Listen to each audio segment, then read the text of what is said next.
Okay, back to how we're gonna stop the war today.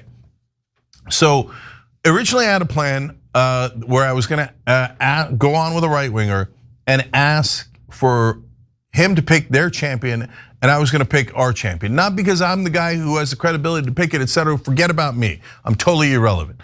But everybody agrees to who our champion is. It's Bernie Sanders, right?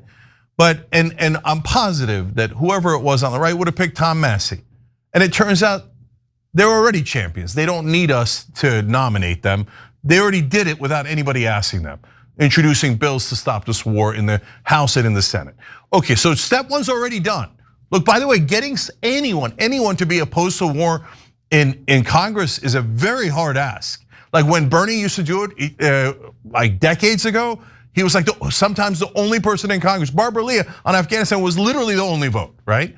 So, all right, so step two is, well, now we all take a pledge because this is very important before I get to step two.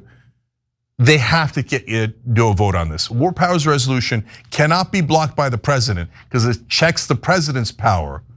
The Congress has the power to declare a war according to the Constitution, so the president cannot object, okay? And since this is what is called a privileged bill, it must get a vote, and it will get a vote within about 15 days. So they have to wait for 15 days in committee and then vote on it. That's right around 4th of July. That is very powerful symbolism.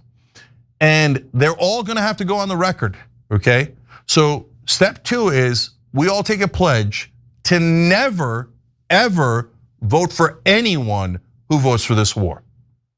Okay, if they vote no on the war, then use your own judgment. Hey, you like their policies on Medicare and taxes and all the other immigration, etc., all the other factors. But if they vote yes on this war, that's it. That's the last vote they ever take, okay?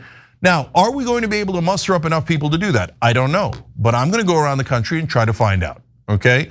So who appointed me? No one, other than you guys. Young Turks members, you always send me on these missions, right? And so that mission starts tonight at 8 o'clock with Dave Smith. Well, I would argue the head of the libertarians in this country at this point. And I'm gonna ask him if he's willing to go along with this pledge. The pledge is right now on unitedagainstwar.com, okay? So check that out, unitedagainstwar.com. And it's super simple. I pledge to vote against any legislator that supports US involvement in the war with Iran, period. They all have to vote on it, they don't have a choice. And we're all gonna see it. And step three is, we're gonna track it. And look, I don't know how many of us will see with the pledge, how many of us are gonna vote based on that. But if it gets to 1 million, I bet they get uncomfortable. If it gets to 2 million, 5 million, they start to get super uncomfortable because those votes, Republican or Democrat, are gonna be locked in, set in stone.